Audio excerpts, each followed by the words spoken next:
Hi, Mary here. I want to share with you all a little bit about why Romans 8:28 is my favorite verse, and I'm going to read it from the ESV version. So, Romans 8:28 says, "And we know that for those who love God, all things work together for good, for those who were called according to his purpose."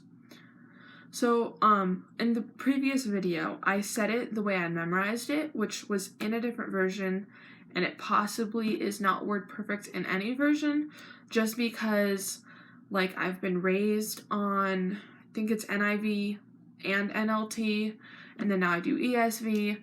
Just so many versions out there, and I could give you my opinion, understanding about that in another video as well. But ESV is the Bible I have right now, so it's the version I'm reading it from, and I'm going to explain to you why this verse means so much to me. There are so many stories I could tell about Romans 8:28 and how it came to be my favorite verse, all that kind of stuff. I guess I will give a little bit of background. About maybe 2 years ago, I had gotten an email kind of from a random person, but it was clearly through chain, and they had said, no, it was from a friend, but it had started from a random person asking, what is your favorite verse? I thought the chain idea was really cool. Also kind of weird because you're talking to people you've not necessarily ever met before, which was interesting. But you would also tell it to your friend. And then it made me think, because I had never thought of it before, what was my favorite verse? And I had started writing the email without any thinking going on to it, which happens a lot with me. But I was like, well, my favorite book is Romans. That had taken a little bit of thinking. But if you have a 1 out of 66 chance, there's not so many options compared to a verse. But I was like, Romans is my favorite book. I just love how the whole gospel is in Romans for the most part. Obviously, the whole Bible is important, but I just really like the book of Romans. Then I figured out later on, I really like the book of Romans chapter 8. In fact, I haven't made time for it yet, but I'd like to memorize all of Romans 8 at one point. But specifically verse 28 stood out to me at that point, just because I love the promise that's attached to it. No matter what goes on, God has a plan. All things will work for his good, for his glory. But I think it's very important for us to remember there are other parts to that verse. And I'm just going to read it again. Romans 8:28 says, "And we know that for those who love God, all things work together for good, for those who are called according to his purpose." There are two attributes that are very important for us to remember there. This promise is specifically for those who love God and for those who are called according to his purpose. I just had a note by the word good here, and it says, some manuscripts say God works all things together for good, or God works in all things for the good. And I think this brings to another important part. This is God working all things for his good, for his glory. We might not necessarily think it is what we think it is. And I actually explained this in the email that I wrote to that one friend/stranger, because I went to two people. The example I gave, I don't have personal experience with, and it may be a bad example, but I'm just going to roll with it anyways, because it's the one thing I can think of right now.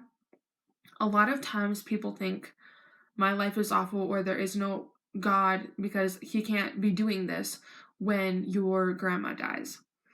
And it's really close to you, you're best friends with your grandma, and it's just really hard for you. But sometimes we don't necessarily see the good that's going to come out of it. Obviously, with few exceptions, everyone has to die anyways. So you can't blame God for having your grandma die because it was her time. I can go into all of that as well. But from that incident, maybe you learn to cope with losing someone close to you, and that's going to help you later on in life. Maybe you get a chance to witness to an unbelieving friend with the way you handle your grandma's death, which I don't see happening as much if someone's doubting God when that happens, but a lot of times it can. Maybe your grandma was able to witness or help someone while she was in the hospital before she died. And there are just so many different options I could throw out.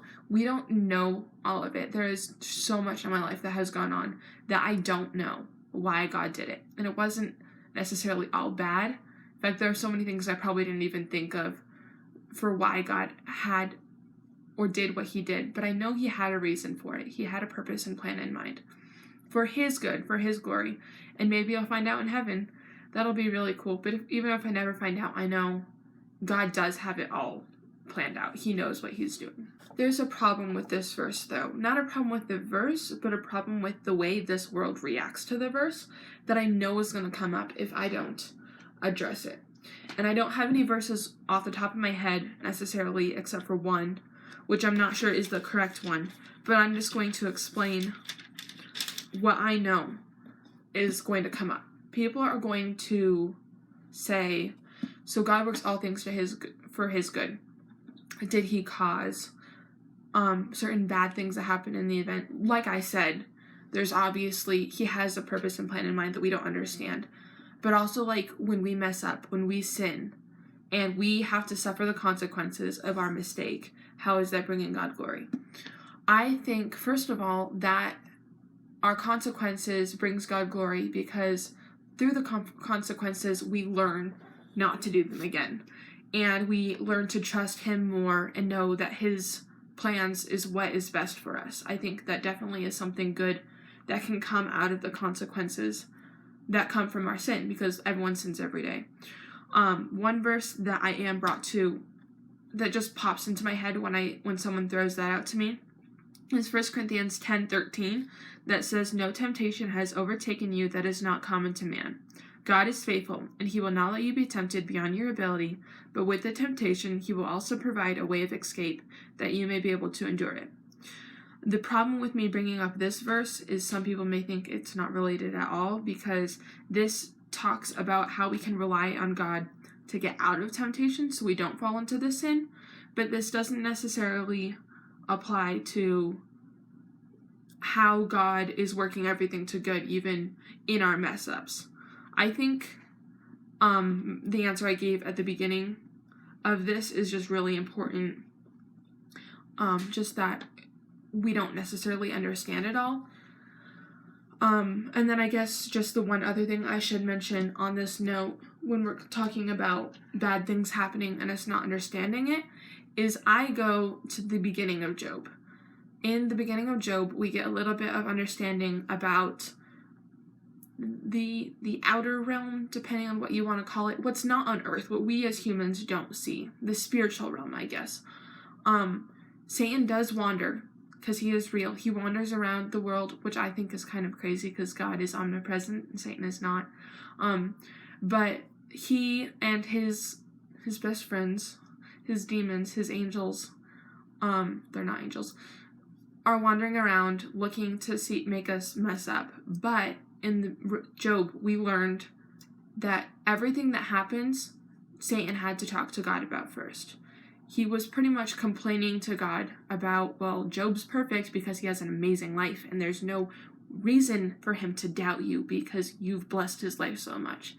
And he pretty much, in not as many words, was asking God, can I let all these bad things happen? And God answers, okay, so you can take away Job's wealth, you can take away Job's children, and you can take away, well, later he says, and you can take away Job's health, but you can't take away his life. God is still in control. Everything happens for a reason. And while we might not understand it, Job was just poof in his life. He just lost everything. He had no idea why, what good could come out of this, but it was all in God's plan because he knew how people were going to react. He knew that he was later going to be able to bless Job. And I think just the whole story, especially with how it ended up turning out, was a great way to even prove to Satan that Job was not going to curse God, though he ended up cursing himself. And he messed up with a lot of the things he did say. He stayed true to following Christ and proved Satan wrong, obviously through the power of God, which again is kind of jumping into a whole different note. But I just really think it's important for us to know that, like, God is in control, which is, like I mentioned in my other video, one of my mottos.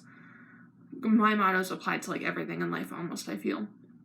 It's just really important to know that while we might not see the good in everything, God does have a purpose and plan for everything that happens in our life. And this verse meant so much to me. I feel like in my future, something is going to happen that may make me doubt God, and I just need to remember that He is in control and that He will work everything to good. And so that's why Romans 8:28 is my favorite verse. Thank you for taking your time to listen, and I hope you show up again to see some of my other videos. Bye.